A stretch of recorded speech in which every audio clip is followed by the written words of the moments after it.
Imaginez cette scène. La Rome antique, 2e siècle de notre ère. Un décret impérial exige des Juifs qu'ils accomplissent un acte public. Manger un morceau de viande de porc. Ceux qui refusent sont menacés de torture ou de mort. Il semblerait que rien ne soit plus simple. Un morceau de viande, un geste, et la vie continue. Mais encore et encore, de génération en génération, les Juifs ont refusé. Ils ont accepté la souffrance et la mort pour ne pas manger de porc. Comment comprendre cela? Pourquoi une simple interdiction alimentaire s'est-elle transformée en l'un des principaux symboles de l'identité juive, au point que la volonté de mourir pour la respecter est devenue partie intégrante de la mémoire historique du peuple? Voici la première énigme de notre enquête, et elle nous conduit au cœur même de la question de savoir ce qu'est une loi alimentaire dans la religion en général et dans le judaïsme en particulier. Mais il y a une seconde énigme tout aussi étonnante. Si l'on observe une carte du monde et que l'on y marque les peuples qui historiquement ne mangent pas de porc, nous découvrons quelque chose d'inattendu. Les Juifs, oui, mais aussi les musulmans, soit environ 1,5 milliard de personnes sur la planète. L'interdiction du porc est partagée par 2 des 3 grandes religions abrahamiques, le judaïsme et l'islam. La troisième, le christianisme, n'a pas cette interdiction et ne l'a jamais officiellement instaurée. Comment se fait-il que certains héritiers d'Abraham aient conservé cette interdiction, d'autres l'aient conservée mais différemment, et que les troisièmes y aient totalement renoncé? Et qu'est-ce que cela nous dit sur la nature de chacune de ces traditions? Dans cette vidéo, nous démêlerons ces 2 questions ensemble. Nous verrons ce que la Torah dit précisément au sujet du porc et pourquoi, et nous analyserons les explications que la tradition juive a données à cette interdiction au cours de 3000 ans. Nous découvrirons comment la même interdiction est apparue dans l'islam et en quoi la compréhension islamique diffère de la compréhension juive. Et nous retracerons pourquoi le christianisme a pris une voie totalement différente et ce que cela nous dit précisément sur le choix théologique opéré dans les premiers siècles de notre ère. Cette enquête, comme vous le verrez, ne concerne pas seulement la nourriture. Elle concerne la manière dont les religions comprennent le corps, la pureté, la loi et la liberté. Commençons par le commencement, par le texte. Dans le Lévitique, chapitre 11, et dans le Deutéronome, chapitre 14, la Torah présente une liste détaillée des animaux qu'il est permis et interdit de consommer. Ce système s'appelle les lois de la cacheroute, du mot hébreu « caché » signifiant convenable, approprié. La nourriture permise est cachère, la nourriture interdite est tréfa. Les principes de division des animaux en purs et impurs dans la Torah sont les suivants. Parmi les animaux terrestres, seuls sont autorisés ceux qui possèdent simultanément 2 caractéristiques, le sabot fendu et la rumination. La vache, sabot fendu et rumination, donc permise. Le chameau, rumination présente, sabot non fendu, donc interdit. Le lapin, pas de rumination, donc interdit. Le porc, sabot fendu présent, pas de rumination, donc interdit. Cette dernière circonstance, la présence d'un sabot fendu en l'absence de rumination, fait du porc un cas particulier. La Torah le met spécifiquement en évidence, le nommant littéralement « le porc », parce qu'il a le sabot fendu, mais il ne rumine pas, il est impur pour vous. Cette mention spéciale n'est pas un hasard, le porc semble tromper. Il possède un signe de pureté, mais pas l'autre. C'est précisément cette demi-pureté du porc qui en a fait dans la tradition juive un symbole particulier d'impureté. Mais ici surgit immédiatement la question la plus importante. Pourquoi? La Torah interdit, c'est un fait. Mais elle n'explique pas pourquoi précisément ces animaux sont purs et ceux-là impurs. Elle ne dit pas « le porc est interdit parce qu'il transmet des maladies » ou « parce que le porc était utilisé dans les sacrifices païens » ou « parce que la viande de porc se gâte plus vite sous un climat chaud ». Elle dit simplement « c'est mon commandement, observez-le ». C'est précisément ce silence explicatif qui a engendré un débat millénaire. Parce que l'esprit humain ne peut longtemps se contenter d'une interdiction sans raison. La première grande catégorie d'explication est hygiénique. Elle est devenue particulièrement populaire à l'époque des Lumières, lorsque les lois religieuses ont commencé à être réinterprétées activement dans le cadre de la philosophie rationaliste. L'essence de cette explication est simple. La Torah a interdit le porc parce que les porcs, dans les conditions du Proche-Orient antique, étaient porteurs de maladies dangereuses. Principalement la trichinose, une maladie causée par un ver parasite qui affecte les muscles et peut entraîner de graves conséquences, voire la mort. Dans des conditions où le thermomètre n'existait pas et où il était impossible de vérifier le degré de cuisson de la viande, l'interdiction du porc pouvait effectivement sauver des vies. Cette explication semble convaincante, et elle a été très populaire parmi les intellectuels juifs du XIXe et du début du XXe siècle, qui voulaient montrer que les lois religieuses étaient fondées sur des principes rationnels. Cependant, dans la tradition orthodoxe, on l'accueille avec prudence, et voici pourquoi. Si l'interdiction du porc est fondée exclusivement sur des considérations d'hygiène, alors, dans le monde moderne, où la viande de porc est parfaitement contrôlée, traitée et est tout à fait sûre, cette interdiction perd son sens. Mais les Juifs continuent de la respecter. Donc, il ne s'agit pas seulement d'hygiène. De plus, l'argument strictement hygiénique n'explique pas beaucoup d'autres aspects du système de la cacheroute. Pourquoi les homards et les crevettes sont-ils interdits? Pourquoi ne peut-on pas mélanger le lait et la viande? Pourquoi la viande doit-elle être saignée d'une manière particulière? L'hygiène donne une réponse partielle à certaines de ces questions, mais elle n'est manifestement pas une explication complète. La deuxième catégorie d'explications est éthique et écologique. Certains chercheurs et penseurs ont souligné que le porc est un animal impur, non dans un sens biologique, mais symbolique. Il est omnivore, il fouille la terre, il consomme des déchets. Dans cette logique, l'interdiction du porc est liée à l'idée que l'homme doit être attentif à ce qu'il introduit dans son corps, non seulement du point de vue de la santé, mais aussi de ce que ce corps symbolise. La troisième catégorie d'explication est culturelle et historique. Le porc était étroitement associé au culte païen qui entourait l'Israël antique. Dans les rituels cananéens, les porcs étaient utilisés dans les sacrifices, leur sang était aspergé sur les autels. Dans la culture religieuse gréco-romaine, le porc jouait également un rôle rituel important. L'interdiction du porc, dans cette logique, fait partie d'une stratégie plus large de distanciation vis-à-vis des pratiques païennes, un signe distinctif disant « Nous ne sommes pas comme eux ». C'est précisément cette interprétation qui explique pourquoi l'interdiction du porc, à certaines périodes historiques, s'est transformée d'une règle alimentaire en un symbole de résistance religieuse. Lorsque les dirigeants grecs à l'époque des Maccabées, au IIe siècle avant notre ère, ont tenté de forcer les Juifs à manger du porc, ce n'était pas simplement un changement de régime alimentaire. C'était une exigence de se prosterner devant les dieux païens, d'accepter un système de valeurs incompatible avec le monothéisme. Le refus du porc est devenu un refus de ce système, et c'est précisément pourquoi il valait la peine de risquer sa vie. La quatrième catégorie d'explication, et selon de nombreux penseurs rabbiniques la plus importante, est théologique. Selon ce point de vue, les lois de la cacheroute, y compris l'interdiction du porc, n'ont pas besoin d'explications rationnelles. Elles sont des chukim, des commandements divins dont le sens est inaccessible à la raison humaine, et c'est en cela que réside leur valeur particulière. Observer un chouk, ce n'est pas parce qu'on comprend pourquoi, mais parce que Dieu l'a ordonné. C'est un acte de foi à l'état pur, dépourvu du motif intéressé, je le fais parce que c'est bon pour moi. Maïmonide, l'un des plus grands rationalistes de la pensée juive, reconnaissait néanmoins que certains commandements avaient des explications rationnelles que l'on pouvait reconstituer, et il proposait sa propre explication pour l'interdiction du porc, la reliant à l'hygiène. Mais en même temps, il insistait, la principale raison d'observer la loi n'est pas l'explication, mais le fait même que c'est une loi de la Torah. La compréhension peut changer, les explications peuvent devenir obsolètes. La loi demeure.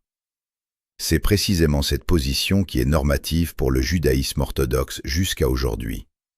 Le porc est interdit non parce qu'il est nocif pour la santé, non parce que les porcs sont sales, non parce que c'est une distanciation vis-à-vis du paganisme, mais parce que la Torah l'a ordonné, et cela suffit. Mais derrière ce « suffit » se cache quelque chose de très important pour comprendre le judaïsme dans son ensemble en tant que système. L'observation des lois de la cacheroute, y compris l'interdiction du porc, n'est pas dans la tradition juive un simple choix diététique. C'est ce qu'on appelle la sanctification des actions ordinaires. Chaque fois qu'une personne choisit une nourriture cachère, elle accomplit un petit acte de conscience imperceptible. Je me souviens de qui je suis, je me souviens à quoi j'appartiens. Je me souviens que même mon déjeuner fait partie de la relation entre moi et Dieu. Dans cette logique, la nourriture cesse d'être simplement un carburant pour le corps. Elle devient un espace de pratique spirituelle, quotidienne, 3 fois par jour. Chaque repas est une occasion de prendre conscience de son appartenance. Chaque refus d'une nourriture interdite est une petite confirmation d'identité. C'est précisément en cela que réside l'une des principales fonctions des lois de la cacheroute. Elles transforment la vie quotidienne en une pratique spirituelle continue. Avant de passer à la couche suivante de notre enquête, il convient de s'arrêter sur une observation importante qui aide à comprendre l'ensemble du système de la cacheroute. L'interdiction du porc n'est qu'un élément d'un système considérablement plus large, et son sens ne se révèle que dans le contexte de ce système. Les lois de la cacheroute créent ce qu'on peut appeler une quotidienneté sanctifiée, un état dans lequel les actions les plus ordinaires acquièrent une dimension religieuse. Préparer un repas, choisir des produits au magasin, prendre une décision au restaurant, tout cela se transforme en point de choix conscient où l'identité religieuse se confirme pratiquement. Ce n'est pas une conviction religieuse théorique que l'on peut garder à l'esprit sans l'exprimer dans la vie. C'est une pratique vivante, exigeant attention et effort 3 fois par jour. C'est précisément en cela que réside l'une des différences clés entre le judaïsme et de nombreuses autres traditions religieuses. Le judaïsme n'est pas d'abord une religion de croyance. C'est une religion d'action. Ce n'est pas ce en quoi tu crois qui détermine ton appartenance, mais ce que tu fais. Et l'une des actions les plus concrètes et quotidiennes est la cacheroute. Une personne peut douter de questions théologiques, et pourtant rester partie de la communauté par la pratique. C'est précisément pourquoi les lois de la cacheroute occupent une place si importante dans la vie juive. Elles sont un langage d'action par lequel le judaïsme parle de ses valeurs chaque jour. Tournons-nous maintenant vers l'aspect de ce sujet qui est peut-être le plus inattendu pour le grand public. L'histoire des relations entre les lois de la cacheroute et l'identité juive pendant les périodes historiques difficiles. Car c'est précisément lorsque l'interdiction du porc coûtait la vie que son sens se révélait avec le plus de clarté. Le livre des Maccabées, écrit au IIe siècle avant notre ère, décrit les événements d'une époque où la Judée était sous la domination du roi grec Antiochos IV Épiphane. Antiochos menait une politique d'hellénisation forcée. Il était interdit aux Juifs d'observer le Shabbat, de pratiquer la circoncision et, cela est particulièrement souligné, de manger de la nourriture cachère. Les contrevenants étaient passibles de mort. Le livre des Maccabées décrit l'histoire d'un sage de 90 ans nommé Éléazar. On lui proposa de simuler au moins la consommation de porc, d'apporter la viande lui-même, de manger quelque chose de permis, mais de dire qu'il avait mangé l'interdit, juste pour survivre. Éléazar refusa, non parce qu'il en était physiquement incapable, mais parce qu'une tromperie publique aurait donné aux jeunes gens l'exemple qu'un compromis avec la loi était possible pour sauver sa vie. Il dit: « Mieux vaut mourir dignement que vivre dans la honte. » Et il fut exécuté. Cette histoire n'est pas un fait historiquement vérifiable au sens académique. Elle fait partie du récit religieux, une parabole sur la fidélité. Mais en tant que parabole, elle dit quelque chose de très précis. L'interdiction du porc est devenue le signe non pas simplement d'une particularité diététique, mais d'une identité totale. Y renoncer signifiait renoncer à soi-même. Une dynamique similaire s'est manifestée à des époques plus tardives. Dans l'Europe médiévale, lorsque les Juifs étaient contraints de se convertir au christianisme, l'une des épreuves de la sincérité de leur conversion était la consommation publique de porc. Précisément parce que tout le monde savait, pour un Juif, ce n'est pas simplement de la nourriture, c'est un symbole. Le refuser ou l'accepter n'étaient pas des actes alimentaires, mais des déclarations d'appartenance. C'est précisément pourquoi l'histoire de l'interdiction du porc est l'histoire de l'identité juive sous une forme concentrée. En elle, comme dans une goutte d'eau, se reflète tout le motif complexe des relations entre la loi religieuse, la pression historique et le choix personnel. Nous sommes arrivés au milieu de notre enquête. Nous avons examiné ce que dit précisément la Torah sur le porc, avons passé en revue les principales explications de cette interdiction et avons retracé comment elle est devenue un symbole de l'identité juive dans les moments de crise de l'histoire. Mais maintenant, passons à la deuxième partie de notre recherche, à la comparaison. Parce que l'histoire de l'interdiction du porc dans le judaïsme est indissociable de l'histoire de la même interdiction dans l'islam et de son absence dans le christianisme. Et c'est précisément cette comparaison qui ouvre une perspective étonnante. Commençons par l'islam, car c'est là que l'interdiction du porc est l'analogue le plus proche de l'interdit juif. Dans le Coran, l'interdiction du porc est mentionnée 4 fois, dans 4 sourates différentes. Chaque fois, la formulation est pratiquement identique. Vous sont interdits la bête morte, le sang, la chair du porc, et ce sur quoi on a invoqué un autre nom que celui de Dieu. Cela est très proche de la structure de l'interdit juif. Le porc se trouve au même rang que le sang et la viande sacrifiée aux idoles. Les parallèles avec le texte de la Torah sont évidents. L'islam est apparu au 7e siècle de notre ère en Arabie, dans un milieu qui connaissait bien tant le judaïsme que le christianisme. Le prophète Mahomet était en contact avec les tribus juives de la péninsule arabique et connaissait leurs coutumes et leurs lois. Certains chercheurs avancent l'idée que l'interdit islamique sur le porc est l'héritier direct de l'interdit juif, adopté comme faisant partie de la tradition monothéiste biblique que l'islam, dans sa propre compréhension, n'abolit pas mais achève et corrige. Les théologiens musulmans eux-mêmes, bien entendu, le comprennent différemment. Pour eux, l'interdiction du porc n'est pas un emprunt au judaïsme, mais un commandement divin indépendant transmis par le dernier prophète. L'islam, dans sa propre conception de lui-même, n'est pas un développement du judaïsme, il est le rétablissement de la foi originelle, non altérée, d'Abraham, que le judaïsme et le christianisme ont à différents moments déformé. Néanmoins, la similitude pratique entre les lois alimentaires juives et islamiques est très significative. Dans les 2 traditions, il existe une notion de permis et non permis concernant la nourriture. Kasher en hébreu et halal en arabe. Dans les 2 traditions, la viande doit être obtenue par un abattage rituel spécial, la sheïta chez les Juifs et la dabia chez les musulmans. Dans les 2 traditions, le sang est interdit. Dans les 2 traditions, il existe des restrictions supplémentaires concernant des espèces animales spécifiques.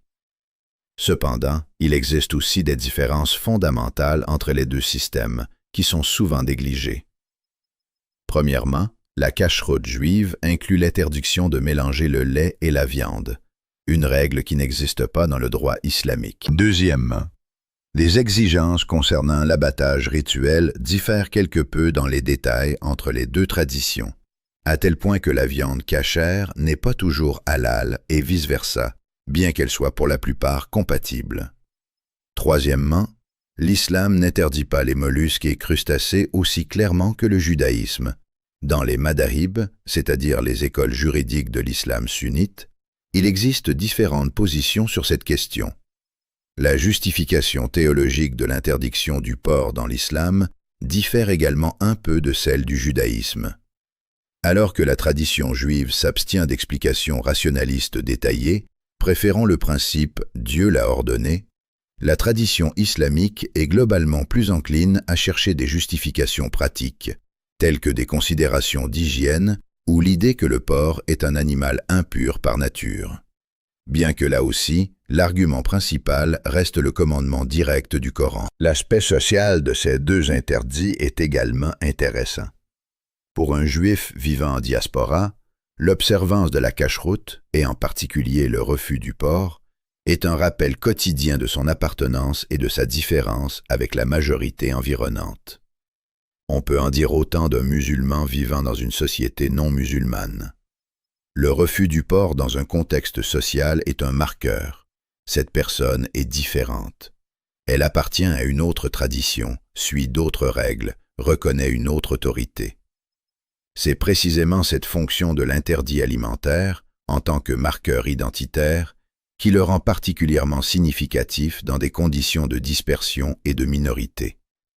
Lorsqu'un peuple n'a pas son propre territoire, pas sa propre armée, pas son propre État, ce sont précisément ces pratiques quotidiennes, corporelles, qui deviennent les principaux gardiens de l'identité. Non pas les idées, non pas les textes en eux-mêmes, mais des actions concrètes avec des produits concrets, ce qui se fait 3 fois par jour, chaque jour, en tout point du monde.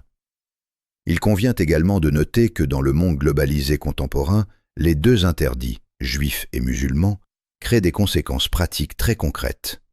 L'industrie des produits halal et kasher représente aujourd'hui plusieurs milliards. Des rayons spéciaux sont apparus dans les supermarchés du monde entier.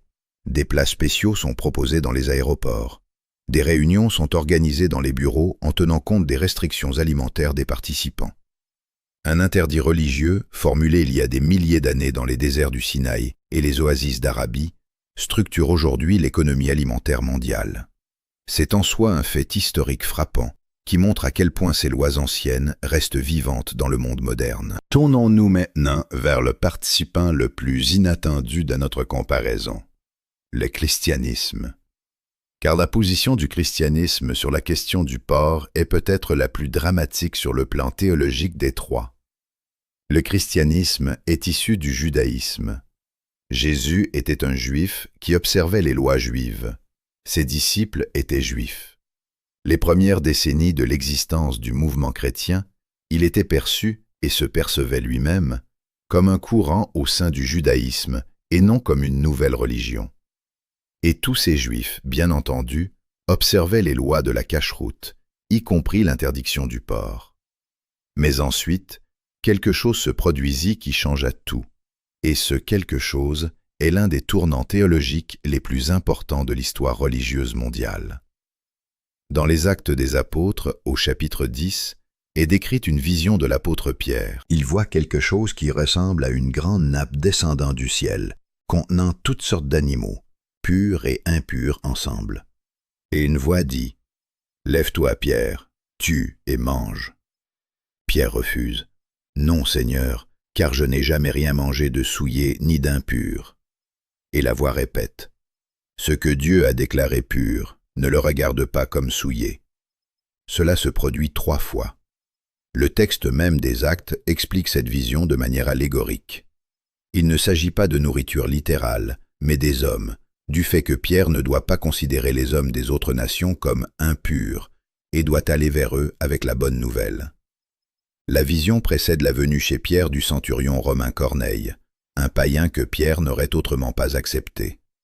Mais dans la tradition théologique chrétienne, cette vision a été comprise au fil du temps aussi comme une autorisation littérale de consommer toute nourriture, y compris le porc. L'idée, développée par l'apôtre Paul dans les Épîtres aux Galates et aux Colossiens, était qu'en Christ, il n'y a plus ni juif ni grec, que la loi de l'Ancien Testament, y compris les lois alimentaires, avait été un pédagogue pour conduire à Christ, c'est-à-dire une mesure éducative temporaire dont le besoin avait disparu après la venue du Messie. C'est précisément dans cette idée théologique de l'abolition de la loi de l'Ancien Testament en Christ que se trouve la réponse à la question de savoir pourquoi le christianisme n'a pas conservé l'interdiction du porc. Ce n'est pas un hasard, ni une adaptation culturelle, ni un oubli. C'est une décision théologique, prise consciemment et ayant des conséquences de grande portée. Pour les premières communautés chrétiennes, composées en grande partie de païens, grecs, romains, habitants d'autres provinces de l'Empire, l'abrogation des lois alimentaires était extrêmement importante d'un point de vue pratique. L'observance de la cacheroute dans un environnement païen exigeait des efforts considérables, créait des barrières sociales constantes et rendait pratiquement impossible tout repas partagé avec des voisins non juifs. L'abrogation de ces lois ouvrait la voie à une mission beaucoup plus large et rapide parmi les nations. Mais cette ouverture pratique avait aussi un prix théologique. Elle signifiait une rupture avec la tradition concrète, corporelle, pratique, qui, pendant des milliers d'années, avait fait du peuple juif ce qu'il était. Le christianisme a choisi l'universalisme, la volonté d'accepter tous, sans exiger de changer le système alimentaire, le système de comportement quotidien, la pratique corporelle. Le judaïsme a choisi le particularisme, la fidélité à un chemin spécifique, même si ce chemin est difficile et crée des barrières. Cela ne signifie pas que l'un est meilleur que l'autre. Cela signifie que les deux traditions ont répondu à une seule et même question. Comment organiser les relations entre Dieu et les hommes de manière fondamentalement différente? Le christianisme a dit « L'essentiel est la foi dans le cœur, pas la nourriture sur la table ». Le judaïsme a dit « L'essentiel est ce que tu fais chaque jour, y compris ce que tu manges ». L'islam a dit « L'un et l'autre, mais dans sa propre proportion ». Il convient ici de s'arrêter et d'examiner le fait intéressant qu'au sein même du christianisme, la question des lois alimentaires n'a jamais été résolue de manière définitive et univoque. Dans le Nouveau Testament, il existe des textes qui semblent tout permettre et des textes qui appellent à la prudence. Dans les épîtres de Paul, il y a des raisonnements complexes sur la viande sacrifiée aux idoles qui montrent même les chrétiens libérés de la loi doivent tenir compte des circonstances et ne pas scandaliser les frères faibles par leur comportement. Dans l'Église primitive, il existait des groupes, les Ébionites et d'autres mouvements judéo-chrétiens, qui continuaient à observer les lois de la cacheroute, les considérant comme irrévocables. Ils furent progressivement marginalisés et finirent par disparaître.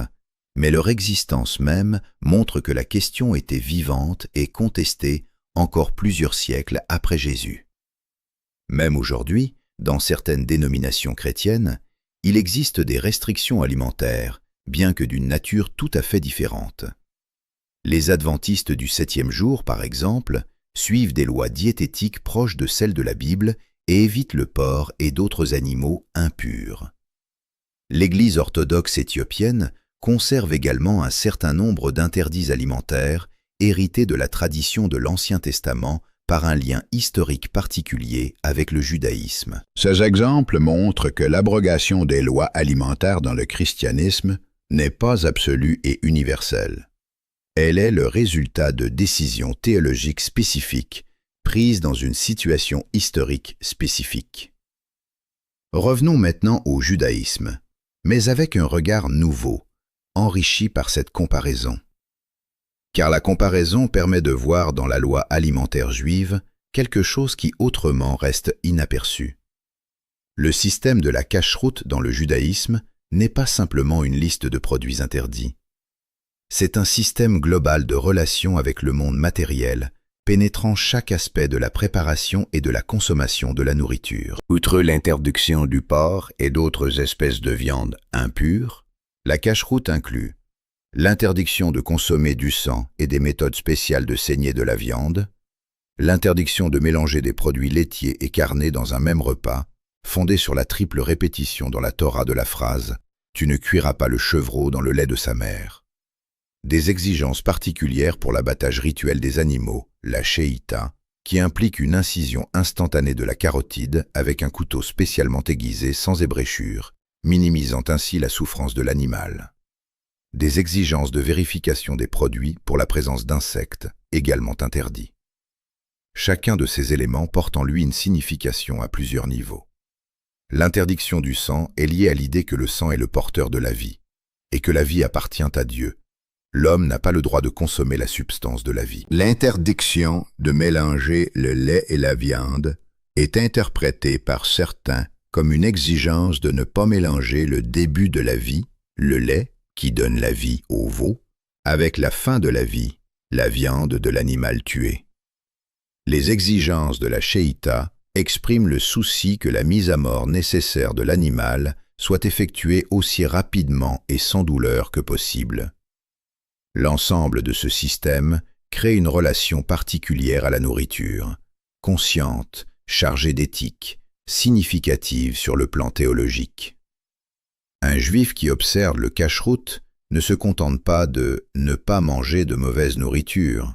Il construit une certaine manière d'exister dans le monde, où chaque action a une dimension qui dépasse le cadre purement physique.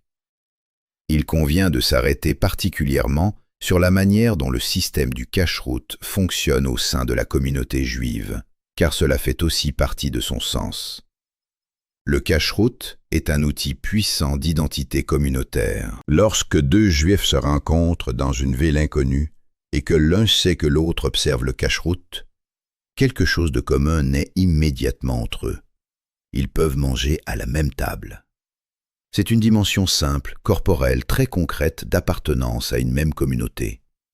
À l'inverse, l'impossibilité de partager la table avec ceux qui n'observent pas le cache-route crée des frontières sociales naturelles. Pas hostiles, pas arrogantes, simplement différentes. C'est précisément pourquoi le cache-route a été, à travers l'histoire, l'un des principaux facteurs qui ont empêché les Juifs de s'assimiler complètement à la société environnante. Si tu ne peux pas manger ce que tout le monde mange autour de toi, et si tu ne peux pas partager pleinement la table de tes voisins, tu conserves inévitablement un lien particulier avec ceux qui vivent comme toi. Dans le monde moderne, l'observation du cache-route a acquis de nouvelles dimensions et engendré de nouveaux débats au sein même du monde juif. Le judaïsme orthodoxe insiste sur le respect complet et strict de toutes les lois du cache-route. Le mouvement réformiste, en son temps, a considérablement assoupli ou complètement aboli les exigences du cache-route, les considérant comme ayant perdu leur pertinence dans le monde moderne. Plus tard, une partie des communautés réformistes est revenue à une observance plus stricte suite à une réévaluation de la signification des lois alimentaires comme marqueur de l'identité juive. Le judaïsme conservateur occupe une position intermédiaire, préservant les principes fondamentaux du cache-route, mais admettant certains assouplissements dans les conditions de la diaspora. Parmi les Juifs laïcs, l'attitude envers le cache-route est extrêmement variée. Beaucoup ne l'observent pas du tout, mais conservent souvent une règle spécifique, ne pas manger de porc. Cela peut sembler incohérent. Pourquoi observer une seule interdiction dans un système immense si le système dans son ensemble n'est pas observé? Mais c'est précisément ici que se manifeste la charge symbolique de l'interdiction du porc. Le porc est, dans la conscience culturelle juive, non seulement un produit interdit, il est le symbole de l'interdit. Le signe le plus reconnaissable du cache-route pour le monde extérieur, l'expression la plus concentrée de la particularité alimentaire juive. C'est pourquoi même les personnes qui n'observent pas les autres lois du cache-route continuent souvent d'éviter le porc, non par conviction religieuse, mais comme un geste culturel, une forme de solidarité avec l'histoire de leur peuple. Ce phénomène, le cache-route identitaire, est l'un des plus intéressants de la vie juive contemporaine. Il montre comment une loi religieuse peut se transformer en pratique culturelle, conservant sa fonction identitaire même lorsque le contenu religieux passe au second plan. En Israël, l'attitude envers le porc fait l'objet de vifs débats publics. L'État d'Israël, fondé comme un État juif, a longtemps maintenu des restrictions sur la vente de porc, particulièrement dans les villes à population majoritairement religieuse. À différentes périodes, différentes municipalités ont pris des décisions interdisant la vente de porc. Les citoyens laïcs ont souvent protesté contre ces interdictions, les percevant comme une imposition de normes religieuses à toute la société. Aujourd'hui, en Israël, le porc est disponible dans de nombreux restaurants et magasins, surtout dans les grandes villes, bien qu'on n'en trouve toujours pas dans les quartiers religieux. Israël est l'un des plus grands producteurs de porc au monde.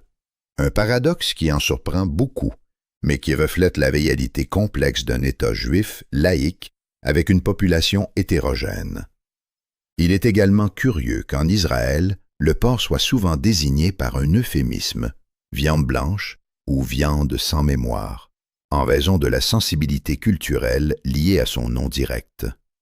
Cet euphémisme montre que le mot « porc » lui-même porte dans l'espace culturel juif une charge sémantique si forte que même ceux qui consomment cette nourriture préfèrent ne pas le nommer directement. Cela montre aussi à quel point l'interdiction est profondément enracinée dans la conscience collective du peuple, à tel point que même sa transgression nécessite un euphémisme. Passons à une autre question importante. Que dit exactement la science moderne sur les fondements originels de l'interdiction du porc? Parce que le regard scientifique sur cette question est l'un des exemples les plus intéressants de la façon dont une recherche académique peut à la fois confirmer et réfuter les théories populaires. La théorie hygiéniste, dont nous avons déjà parlé, a un fondement scientifique partiel. Le trichine, responsable de la trichinose, se propageait effectivement par la viande de porc insuffisamment cuite et constituait une menace réelle dans le monde antique. Les porcs sont également porteurs d'un certain nombre d'autres parasites et pathogènes. Cependant, les épidémiologistes modernes soulignent que de nombreuses autres viandes peuvent être tout aussi dangereuses si elles sont mal préparées, et que l'explication hygiénique de l'interdiction n'est pas complète. La théorie écologique, proposée par l'anthropologue Marvin Harris au XXe siècle, suggère que le porc a été interdit pour des raisons d'inadéquation écologique. Le porc, contrairement aux ruminants, vaches, moutons, chèvres, ne donne ni lait, ni laine, ni force de traction. C'est un animal exclusivement destiné à la viande. De plus, il entre en concurrence avec les humains pour la nourriture. Le porc est omnivore et se nourrit des mêmes produits que les humains, alors que les ruminants peuvent se nourrir d'herbes dans des pâturages impropres à l'agriculture. Dans les conditions du Moyen-Orient, où les forêts étaient progressivement défrichées, l'élevage porcin devenait de moins en moins efficace en termes de rapport coût/production. L'interdiction du porc, dans cette logique, était la consécration dans la loi religieuse d'une pratique économiquement rationnelle.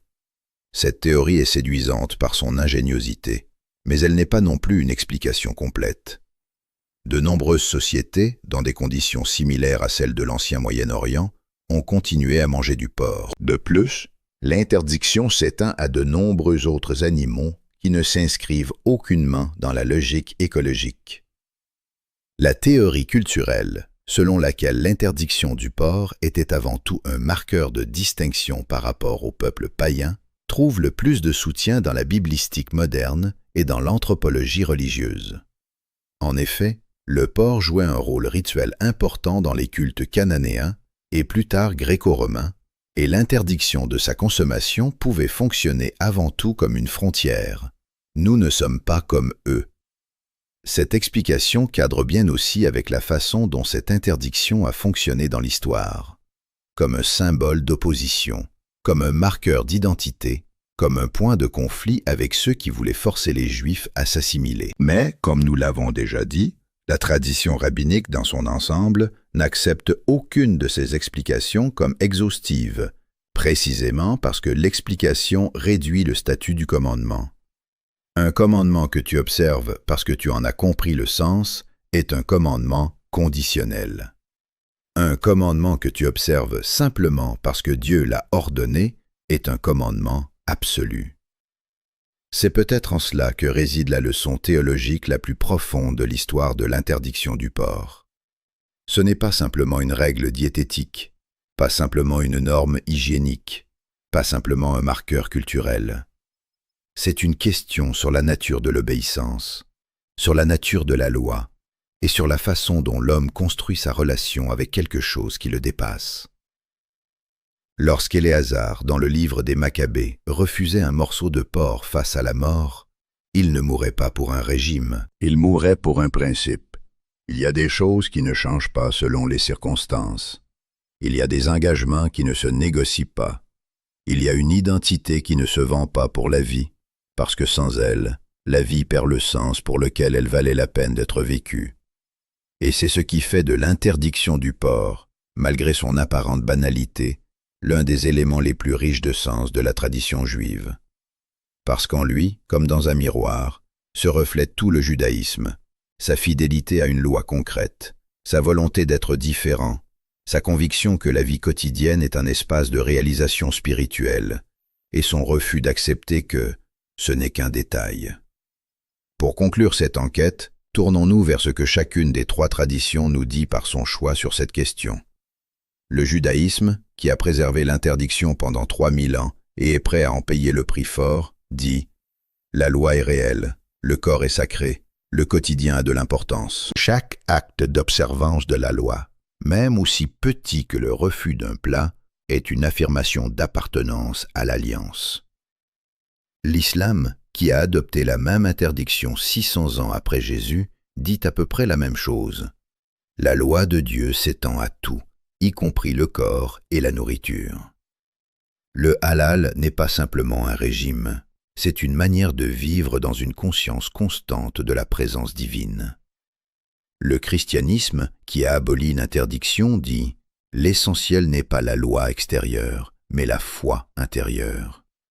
Ce n'est pas ce qui entre dans la bouche qui souille l'homme, mais ce qui en sort. » C'est ainsi que Jésus lui-même l'a formulé dans l'évangile de Marc. Dans cette logique, la libération des lois alimentaires est l'expression d'une liberté spirituelle plus profonde. 3 réponses à une même question. 3 compréhensions différentes de la façon dont Dieu est présent dans la vie de l'homme et par quoi cette présence est perçue. Et dans cette différence, non pas la justesse d'un côté et l'erreur de l'autre, mais une profonde divergence théologique sur la nature même de Dieu, de l'homme et de la loi, réside l'une des conversations les plus fascinantes et les plus importantes de l'histoire de l'esprit humain. Si l'on parle de ce qu'il en est de l'observance des lois alimentaires dans la vie juive contemporaine en dehors d'Israël, le tableau est très varié. Aux États-Unis, où réside la plus grande communauté juive en dehors d'Israël, les données des enquêtes sociologiques montrent qu'environ 20% des Juifs observent un régime complètement cachère. Environ 30% supplémentaires observent certains éléments du cacheroute, notamment l'abstention de porc ou le non-mélange du lait et de la viande. Les 50% restants n'observent pas formellement le cacheroute. Mais ce qui est le plus intéressant, c'est que même parmi ceux qui n'observent pas le cacheroute, une partie significative éprouve un certain malaise psychologique à manger du porc.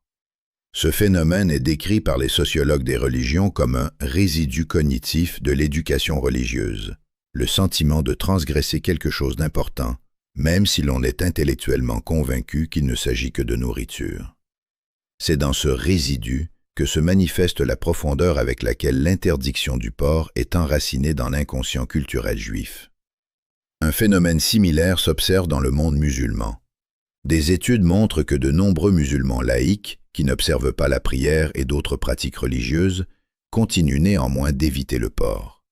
C'est la dernière ligne de défense de l'identité religieuse, ce qui subsiste lorsque tout le reste a disparu. L'interdiction du porc semble être l'élément le plus résistant de l'identité religieuse dans les 2 traditions, précisément parce qu'il est le plus corporel, le plus concret, le plus quotidien. Cette observation aide à comprendre quelque chose d'important sur la nature de la religion en général. Les convictions théologiques abstraites peuvent changer, s'affaiblir, être révisées. Mais les pratiques, inscrites dans le corps, dans le rythme quotidien de la prise de nourriture, dans la sensation physique liée au choix d'un produit particulier, persistent beaucoup plus longtemps. C'est pourquoi les législateurs des traditions religieuses, consciemment ou intuitivement, ont toujours accordé une attention particulière aux pratiques corporelles, non seulement à la prière et à l'étude des textes, mais aussi à ce que l'on mange, comment on s'habille, comment on se lave. Le corps est le gardien de l'identité, même lorsque la raison commence à douter. Il convient ici de s'arrêter et de parler d'une autre dimension qui rend l'histoire de l'interdiction du porc particulièrement riche. Cette dimension est gastronomique. La tradition culinaire juive, développée au cours des millénaires dans le cadre des lois du cacheroute, est une des plus originales et riches au monde. L'interdiction de mélanger lait et viande a conduit au développement de 2 systèmes culinaires parallèles, la cuisine carnée et la cuisine lactée, chacune ayant ses propres plats, ses propres saveurs, ses propres traditions. L'interdiction du porc et d'autres types de viande non cachère a stimulé le développement de méthodes particulières de préparation des produits autorisés, bœuf, agneau, volaille, poisson. Le gefilte fish, poisson farci. Le bouillon de poulet, connu populairement comme pénicilline juive. Le goulash de bœuf sans produits laitiers. Le canard rôti préparé d'une manière particulière. Le cake au miel pour la nouvelle année. Les latkes de pommes de terre pour Hanouka. Tout cela n'est pas simplement de la nourriture, mais une carte gustative de l'histoire, dans laquelle sont scellés des siècles de vie en diaspora, dans différents climats et avec différents voisins, mais avec la loi immuable du cacheroute comme dénominateur commun. C'est précisément dans ce sens que la tradition culinaire est un autre langage par lequel le judaïsme parle de son identité. L'interdiction du porc n'a pas simplement exclu un produit du régime alimentaire. Elle a été un des facteurs qui ont formé une culture alimentaire entière. Une culture qui, aujourd'hui, est partie du patrimoine gastronomique mondial. Pour conclure cette enquête, revenons aux deux énigmes avec lesquelles nous avons commencé. Première énigme, pourquoi les Juifs ne mangent pas de porc, au point qu'ils étaient prêts à mourir pour cet interdit? Nous avons vu que cela ne repose pas simplement sur une règle diététique. C'est un symbole d'identité, dont la signification a été multipliée précisément par les tentatives de le briser. C'est un point quotidien de conscience de l'appartenance. C'est un élément d'un système complet qui transforme la nourriture en pratique spirituelle. Et c'est finalement un acte de foi dans son sens pur, lorsque l'homme fait quelque chose parce que Dieu l'a ordonné, sans exigence d'explication rationnelle. Seconde énigme. Comment s'est-il fait que certains descendants d'Abraham ont conservé cet interdit, d'autres l'ont conservé à leur manière et d'autres l'ont aboli? Nous avons vu que cette division est le reflet de trois positions théologiques fondamentalement différentes concernant la manière dont Dieu est présent dans la vie de l'homme. Le judaïsme dit par une loi concrète observée par le corps. L'islam dit par la soumission à un commandement concret en union avec la foi. Le christianisme dit par la foi intérieure, libérant de la loi extérieure. Trois réponses, trois traditions. Une question sur le porc et une profondeur infinie de sens théologique, historique et humain derrière cet interdit simple, concret, corporel. Mais avant de mettre un point final à notre enquête, il convient de parler d'un autre aspect qui, dans la discussion sur le porc et la religion, reste généralement hors champ. C'est la question de la manière dont l'interdiction du porc fonctionnait comme un instrument de survie de la communauté dans les conditions où l'existence même de cette communauté était menacée. Tout interdit alimentaire, partagé par un groupe de personnes, crée entre elles un lien invisible, mais très solide. Lorsque deux personnes inconnues découvrent qu'ils ont les mêmes restrictions alimentaires, quelque chose commun apparaît immédiatement entre eux. Ils peuvent manger ensemble. Ils partagent un système de valeurs. Ils appartiennent à une même tradition. Ce n'est pas un petit détail, c'est un des mécanismes fondamentaux de création de solidarité sociale. Durant les millénaires de la diaspora, lorsque les Juifs n'avaient pas un territoire commun, une langue commune, dans différents pays, les Juifs parlaient le yiddish, le ladino, l'arabe, le persan, et un État commun, précisément des pratiques comme le cacheroute, assurèrent la connexion horizontale entre les communautés. Un Juif de Babylone arrivé à Rome et un Juif de Rome arrivé à Alexandrie pouvaient manger à la même table, pouvaient partager un repas. Cette petite circonstance physique, corporelle, était dans les conditions de la diaspora un immense lien, qui unissait le peuple en un tout au travers des millénaires et des milliers de kilomètres. C'est pourquoi les tentatives de forcer les Juifs à transgresser les lois du cacheroute n'étaient jamais simplement des interventions diététiques. Elles étaient des attaques contre la structure même de la vie communautaire, contre le mécanisme qui assurait la survie de l'identité. Briser le cacheroute signifiait briser la communauté. C'est pourquoi les Juifs résistèrent avec une telle obstination, non parce que le porc leur semblait une nourriture particulièrement horrible, mais parce qu'ils comprenaient intuitivement, c'est la dernière ligne après laquelle il ne restera rien. Et c'est cela qui explique pourquoi l'histoire de l'interdiction du porc est finalement l'histoire de ce que signifie se maintenir soi-même. Non simplement maintenir la vie, mais se maintenir soi-même. Rester celui que tu es, sous toute pression, dans toute circonstance, face à tout choix. Ce n'est pas un chemin facile. Personne n'a promis que cela serait facile. Mais précisément ce chemin difficile a conduit le peuple au travers de 3000 ans jusqu'au jour présent, vivant, se souvenant et toujours évitant le porc. Il y a encore une histoire qu'il convient de raconter en conclusion, parce qu'elle transmet mieux que toute explication théorique ce que l'interdiction du porc est dans l'expérience humaine vivante. Durant les années de l'Holocauste, dans les camps de concentration nazis, les Juifs se trouvèrent dans des conditions où le concept même de choix était pratiquement annihilé. La nourriture était minimale, repoussante, souvent mortellement dangereuse par son manque de fraîcheur. Et néanmoins, il existe des témoignages que même dans ces conditions, certains prisonniers, s'ils avaient le moindre choix, évitaient le porc. Non parce qu'ils n'étaient pas affamés, non parce qu'ils avaient le temps pour des réflexions religieuses, mais parce que ce choix concret, même dans l'enfer, restait un des rares moyens de se dire à soi-même « Je suis encore ici, je suis encore celui que j'étais ». Ce n'est pas une histoire universelle. De nombreux survivants disent qu'ils mangeaient tout ce qu'ils pouvaient obtenir, et ils sont justes. La survie était le premier devoir. Mais le fait même de l'existence de tels témoignages parle de la profondeur avec laquelle l'interdit est ancré dans l'identité humaine. À tel point que dans les circonstances les plus extrêmes, certaines personnes l'utilisaient comme dernier moyen de maintenir le lien avec celui qu'ils sont. C'est précisément dans ce sens que l'interdiction du porc est peut-être un des exemples les plus frappants de la manière dont une loi religieuse peut être non simplement une règle de conduite, mais un véritable ancre d'identité, quelque chose à quoi on se tient au moment où tout le reste est perdu. L'histoire entière de cet interdit, des lignes de la Torah aux chambres à gaz, des martyrs maccabéens aux supermarchés israéliens, des discussions rabbiniques aux recherches contemporaines dans le domaine de l'anthropologie alimentaire, est finalement l'histoire de la manière dont un petit, concret, corporel usage peut porter une profondeur infinie de sens. Et de la manière dont précisément par ces choses concrètes, petites, corporelles, un peuple parle des choses les plus grandes, de sa fidélité, de sa mémoire, de son identité et de ses relations avec Dieu. 3 religions, un produit, et derrière lui, 3000 ans d'histoire qui jusqu'à aujourd'hui n'est pas terminée.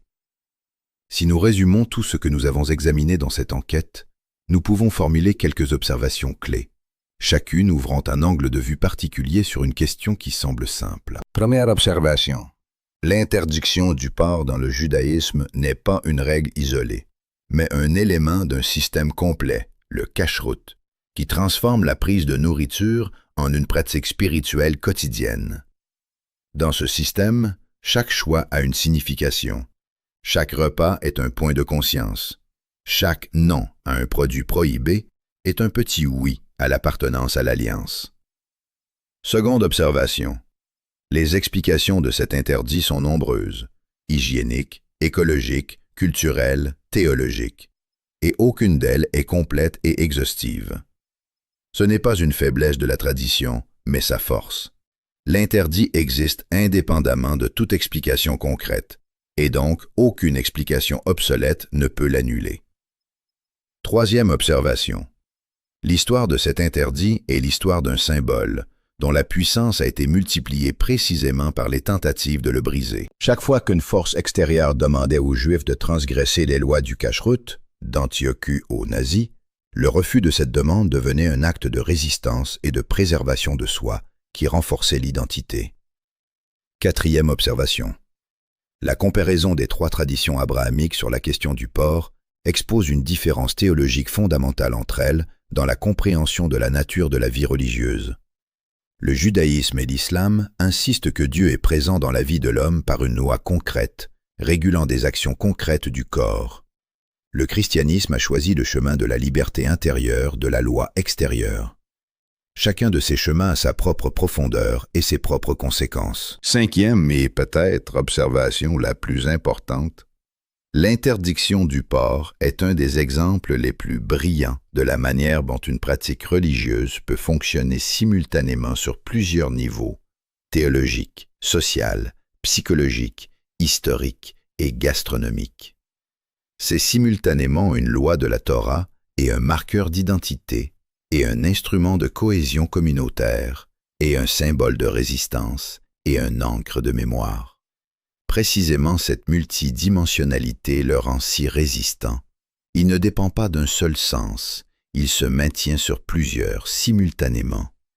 Et précisément cette multidimensionnalité le rend digne de l'enquête que nous avons menée, non parce que le porc est un produit particulièrement important, mais parce que la question « Pourquoi les Juifs ne le mangent pas ?»